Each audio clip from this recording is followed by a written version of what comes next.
ಓಂ ಶ್ರೀ ಗುರುಭ್ಯೋ ನಮಃ. ಹರಿ ಓಂ.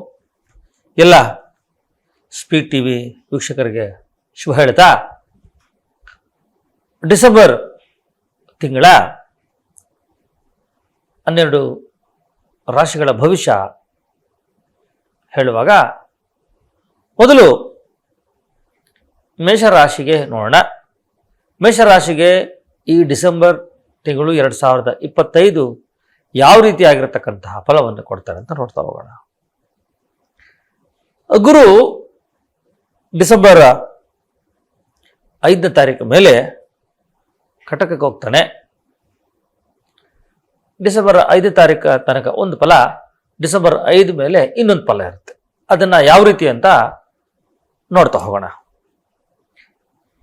ಪ್ರಥಮದಲ್ಲಿ ನಿಮ್ಮ ರಾಶಿ ಮೇಷರಾಶಿ. ಮೇಷರಾಶಿಗೆ ಚತುರ್ಥದಲ್ಲಿ ಗುರು ಡಿಸೆಂಬರ್ 5ನೇ ತಾರೀಕು ತನಕ. ಯಾವಾಗ ಗುರು ಚತುರ್ಥ ಸ್ಥಾನದಲ್ಲಿರ್ತಾನೋ ಆವಾಗ ಭಯ ಆತಂಕ ಇರುತ್ತೆ. ಭಯ ಮತ್ತೆ ಆತಂಕದ ವಾತಾವರಣ ನಿರ್ಮಾಣ ಆಗ್ಬಿಡುತ್ತೆ. ಎಲ್ಲ ಕಾರ್ಯಗಳಲ್ಲೂ ಕೂಡ ಅಡೆತಡೆಗಳು ಉಂಟಾಗ್ತದೆ. ಮಾನಸಿಕ ನೆಮ್ಮದಿಗೆ ಭಂಗ ಬರ್ತದೆ. ಗುರುಬಲ ಇಲ್ಲ ಅಂತ ಮೇಷರಾಶಿಗೆ. ಹಾಗಿದ್ರೆ ಈ ಡಿಸೆಂಬರ್ ತಿಂಗಳು 2025 ಡಿಸೆಂಬರ್ 5ನೇ ತಾರೀಕು ಆದಮೇಲೆ ನಿಮ್ಮ ರಾಶಿ ಭವಿಷ್ಯ ಹೇಗಿರುತ್ತೆ ಅಂತ ಏನಾದರೂ ಡಿಸೆಂಬರ್ 5ನೇ ತಾರೀಕು ಮೇಲೆ ಯೋಚನೆ ಮಾಡೋದಾದ್ರೆ, ಗುರು ವಕ್ರನಾಗಿ ಮಿಥುನಕ್ಕೆ ಬರ್ತಾನೆ. ಮಿಥುನಕ್ಕೆ ಬಂದಾಗ ಆ 3ನೇ ಮನೆ ಇರತಕ್ಕಂಥ ಗುರು ಕೂಡ ಅಂತಹ ಶುಭಫಲವನ್ನು ಕೊಡಲ್ಲ. ಹಾಗಿದ್ರೆ ಶನಿ 12ನೇ ಮನೆಯಲ್ಲಿದ್ದಾನೆ. ಶನಿ ಗುರು ಬಲ ಕಡಿಮೆ ಇರುತ್ತೆ. ಹಾಗಿದ್ದಾಗ ಶನಿ ಗುರು ಬಲ ಕಡಿಮೆ ಇದ್ದಾಗ ನಾವು ಯಾವ ರೀತಿಯಾಗಿರ್ತಕ್ಕಂಥ ಫಲಗಳನ್ನು ನಮ್ಗೆ ಸಿಗ್ತದೆ ಅಂದರೆ, ನಮ್ಮ ಗುರು ಅಂದ್ಕೊಳ್ಳೆ ಗೊತ್ತಾಗೋದು ಮಕ್ಕಳಲ್ಲಿ ಆರೋಗ್ಯ, ಅದರಲ್ಲೂ ಕಫಕ್ಕೆ ಸಂಬಂಧಪಟ್ಟಂಥ ಆರೋಗ್ಯ, ಶೀತಕ್ಕೆ ಸಂಬಂಧಪಟ್ಟಂಥ ಆರೋಗ್ಯ, ಅದರ ಕಡೆ ನೀವು ಗಮನವನ್ನು ಕೊಡಬೇಕು ಮಕ್ಕಳಲ್ಲಿ. ಇನ್ನು ವಿದ್ಯಾಭ್ಯಾಸ ಮಾಡತಕ್ಕಂತಹ ಮಕ್ಕಳಲ್ಲಿ ಜ್ಞಾಪಕ ಶಕ್ತಿಯ ಕೊರತೆ ಇರುತ್ತೆ. ಪರೀಕ್ಷೆಗಳು ಮತ್ತು ವಿದ್ಯಾಭ್ಯಾಸದ ಕಡೆ ಹೆಚ್ಚು ಗಮನವನ್ನು ಕೊಡಬೇಕು. ಜ್ಞಾಪಕದ ಕಡೆ ನೀವು ಗಮನವನ್ನು ಕೊಡಬೇಕು. ಇನ್ನು ಹೆಣ್ಮಕ್ಳಲ್ಲಾದರೆ ಸಂತಾನಕ್ಕೆ ಸಂಬಂಧಪಟ್ಟಂಥ ವ್ಯತ್ಯಾಸಗಳು ಕಾಣೋದ್ರಿಂದ ವೈದ್ಯರನ್ನು ಕಂಡು ಸರಿಯಾದ ಮಾರ್ಗ, ಸಲಹೆ, ಸೂಚನೆಗಳನ್ನು ನೀವು ತಗೋಬೇಕಾಗ್ತದೆ. ನೀವೇನಾದರೂ ಈ ಗುರುಬಲ ಇಲ್ಲದೆ ಇರುವಾಗ, ಶನಿಬಲ ಇಲ್ಲದೆ ಇರುವಾಗ ನಾವು ಮಾಡ್ತಕ್ಕಂಥ ಪ್ರಯತ್ನಗಳು ನಿಧಾನ ಆಗ್ತದೆ, ಅಡ್ಡಿ ಆತಂಕಗಳು ಬರುತ್ತೆ ಅನ್ನೋದರಿಂದ ನೀವು ಬಹಳ ಜಾಗೃತಿಯಾಗಿ ಯಾವುದೇ ಒಂದು ನಿರ್ಧಾರವನ್ನು ತಗೊಳ್ಳುವಾಗ ಬಹಳ ಕೇರ್ಫುಲ್ ತಗೋಬೇಕಾಗ್ತದೆ. ಅದು ಸಂತಾನಕ್ಕೆ ಸಂಬಂಧಪಟ್ಟ ಹಾಗೆ. ಸಂತಾನಕ್ಕೆ ಸಂಬಂಧಪಟ್ಟಂತಹ ಅಂದ್ರೆ ಏನಂದ್ರೆ, ಯಾರಾದರೂ ಈಗ ಸಂತಾನ ನಿಧಾನ ಆಗಿದ್ದು ನಾವೇನಾದರೂ ವೈದ್ಯರ ಬಳಿಗೆ ಹೋಗ್ತೀವಿ ಅಂದರೆ ಯೋಚನೆ ಮಾಡಿ ಒಳ್ಳೆಯ ಡಾಕ್ಟರ್ನ ಆಯ್ಕೆ ಮಾಡಿಕೊಂಡು ಅವರ ಬಳಿಯಲ್ಲಿ ಸಮಾಲೋಚನೆ ಮಾಡಿಸಿ ಮುಂದಕ್ಕೆ ಹೋಗ್ಬೇಕು. ಹಾಗೆಯೇ ಸಂತಾನಕ್ಕೆ ಪ್ಲಾನ್ ಮಾಡಬೇಕಾದ್ರೂ ಕೂಡ ಡಿಸೆಂಬರ್ ಆದಮೇಲೆ ಮಾಡಿದ್ರೆ ಒಳ್ಳೆಯದು. ಜನವರಿ ಆದಮೇಲೆ ನೋಡೋಣ, ಸದ್ಯಕ್ಕಂತೂ ಬೇಡ ಅಂತ. ಇನ್ನು ಮಕ್ಕಳ ಅಭಿವೃದ್ಧಿ ಆಗ್ತಾ ಇಲ್ಲ, ಮಕ್ಕಳು ಹೇಳಿದ ಮಾತು ಕೇಳ್ತಾ ಇಲ್ಲ ಅಂದ್ರೆ ಅದಕ್ಕೆ ಪರಿಹಾರಗಳಾಗಲೇಬೇಕು. 5ನೇ ಮನೆಯಲ್ಲಿ ಕೇತು ಸಂಚಾರ ಆಗ್ತಾ ಇದೆ. 7ನೇ ಮನೆಯಲ್ಲಿ ಸಪ್ತಮದಲ್ಲಿ ಬುಧ ಸಂಚಾರ ಆಗ್ತಾ ಇದೆ.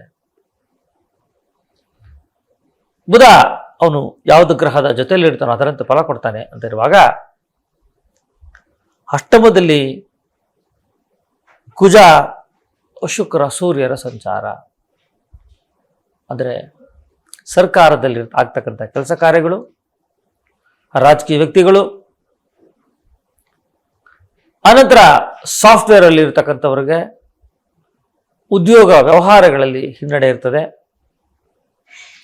ನಾವು ಅಂದುಕೊಂಡಂತಹ ಕೆಲಸಗಳಲ್ಲಿ ಬೇಗ ಬಡ್ತಿ ಸಿಗೋಲ್ಲ, ನೇಮ್ ಅಂತಕ್ಕಂಥದ್ದು ಬರಲ್ಲ.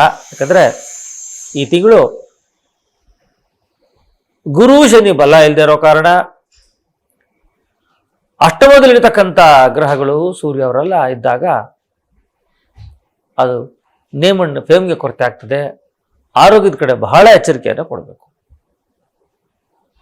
ಇನ್ನು ವ್ಯಾಪಾರಸ್ಥರಿಗಂತೂ ವ್ಯಾಪಾರದಲ್ಲಿ ಬಹಳ ನಿಧಾನವಾಗಿರ್ತಕ್ಕಂಥ ವ್ಯಾಪಾರ ಆಗ್ತದೆ.